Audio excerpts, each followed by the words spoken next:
Les gars, là, je suis posé, j'ai mal à la gorge, tout ça. Mais Richarlison, ce qu'il a fait à Rodri depuis le Ballon d'Or de Vinicius, hein, c'est une dinguerie d'être méchant comme ça. Il l'avait dit en fait sur Instagram à France Football. Si Vini ne gagne pas le Ballon d'Or, vous allez avoir des problèmes. Il a prévenu la planète entière. If Vini doesn't win, shit is gonna go down. En mode Rodri, il n'a pas voulu écouter. Il a voulu le Ballon d'Or à son frérot Vini. Directement après le Ballon d'Or, il s'est passé quoi? Rodri, il s'est fait les croisés. Quelques temps après le retour de Rodri, après les croisés, il s'est passé quoi encore une fois? Il s'est encore blessé. Malheureusement, vous pouvez penser que c'est une photo qui se répète, hein. Mais là, c'est une nouvelle photo. Vous voyez bien Donnarumma, Rodri, il est encore blessé. Richarlison, désolé, on savait pas que les marabouts brésiliens, ils étaient aussi efficaces. Manchester City et Rodri, ils ont créé une faille temporelle. Ils ont gâté le cours de l'histoire. Et même au-delà de la blessure de Rodri, depuis ce Ballon d'Or volé, Manchester City, il pue la merde. Comment Richarlison t'est arrivé à invoquer des puissances aussi fortes pour anéantir le football de Pep Guardiola? Moi, je souhaite des blessures à personne dans le football, hein. Mais Rodri, les blessures aujourd'hui, elles sont méritées, mon frérot. Richarlison, il a bien bossé. Et merci Richarlison, hommage à lui parce qu'il fallait quelqu'un pour punir ce club de tricheurs, hein, ce club de voleurs là. Frérot, le Blue Lock existe. Le Blue Lock existe, vous me croyez pas? Actuellement, il y a la Coupe du Monde U20. Devinez quelle équipe vient de gagner ses 3 matchs de poule en encaissant 0 but. Devinez? Eh ben, c'est l'équipe U20 du Japon. Ils ont tapé toutes les équipes qu'ils ont affrontées sans encaisser aucun but. Et vous savez, c'est qui qu'ils affrontent au prochain match? Ils affrontent la France U20. Les gars, le Blue Lock est en marche. Et en plus, ils nous ont spoilé, ils nous ont dit, eux, les Coupes du Monde U20, etc. Peut-être ça, ils visent pour aller potentiellement chercher la vraie Coupe du Monde. Les gars, le projet Blue Lock est en marche. Ils nous ont fait croire que c'était de la fiction pour pas qu'on se doute d'eux. Mais ils sont en train de tout niquer. Ils sont en train de gifler tout le monde en Coupe du Monde U20. C'est l'équipe qui fait le plus peur en Coupe du Monde U20. C'est une folie, les frères. En fait, c'était devant nous. Ils se foutent de notre gueule. Ils nous font croire, ah, c'est de la fiction. Nanani Blue Lock. Or que ça existe vraiment. Allez, regardez. Ils tapent tout le monde. Ils giflent tout le monde et ils ont encaissé 0 but, c'est une dinguerie, vous vous rendez compte?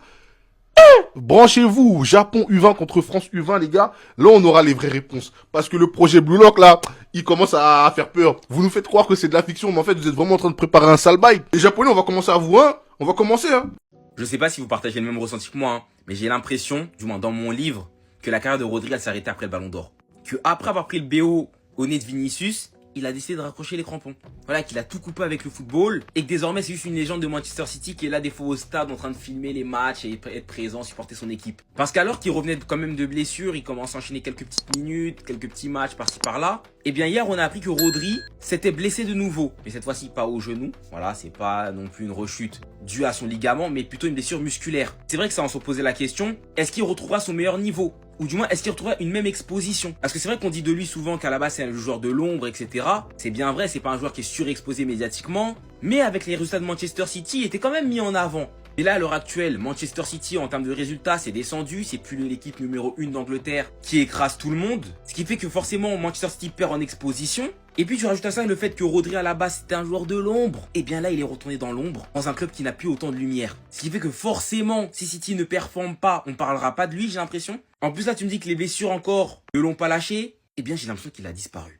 Est-ce la faute de Richarlison avec sa fameuse déclaration que si Vinicius ne gagne pas le Ballon d'Or, quelque chose de mal allait se passer? Et là on assiste à ce qu'il avait annoncé. Ça s'en posait comme la question, est-ce que Rodri retrouvera son meilleur niveau dans cette nouvelle équipe de Manchester City? C'est possible, mais c'est aussi possible qu'il reste dans l'ombre avec son Ballon d'Or pendant un bon moment. Parce que moi j'ai l'impression qu'il a disparu du football, même s'il était revenu récemment.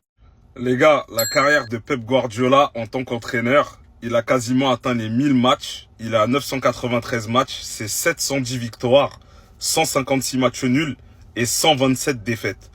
Est-ce que selon vous, au vu de son palmarès, ça fait de lui le meilleur entraîneur de tous les temps?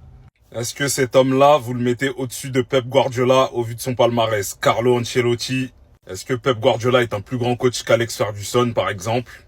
Est-ce que vous avez une préférence pour le mou, le José Mourinho, le Special One? Ou encore Zinedine Zidane qui a gagné 3 Ligues des Champions d'affilée avec le Real Madrid? Forcément, il a joué moins de matchs que Guardiola, mais il a un palmarès qui équivaut au final.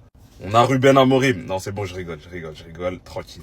Donc les gars, dites-moi en commentaire, faites-moi votre classement des entraîneurs que j'ai évoqués. Est-ce que ça fait de lui le meilleur entraîneur de tous les temps? En tout cas, à l'heure actuelle, 993 matchs, 710 victoires, des premières ligues à l'appel, des Ligues des Champions avec le Barça, une équipe du Barça incroyable. Donc, est-ce que ça fait de lui le meilleur coach de tous les temps ou pas? Merci Paris Saint-Germain. Désolé pour mon nativité. Voilà, désolé pour mon inactivité en ce moment, je suis sur Snap et je bombarde sur Twitch.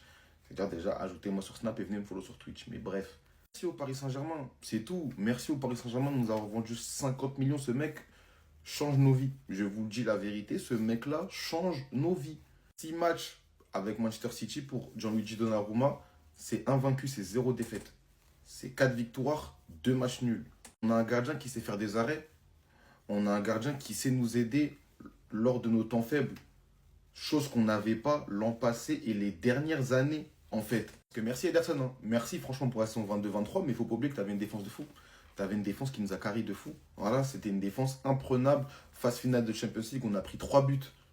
3 buts aller-retour sur toutes les confrontations. On a pris seulement 3 buts. Un contre Leipzig, un contre le Bayern, un contre le Real Madrid. C'est tout. C'est de constater que City n'est pas aussi solide que les dernières années. Voilà, on le voit. Notre défense est un peu fébrile par moment. On a du mal à gérer nos temps faibles. Mais cette fois-ci, on a Donnarumma. On a un mec qui sait faire des arrêts quand c'est chaud. Et ça change tout. Hier, on l'a vu. On mène 1-0. Brentford qui pousse. On est dans le dur. Et t'as Donnarumma qui nous fait les arrêts qu'il faut.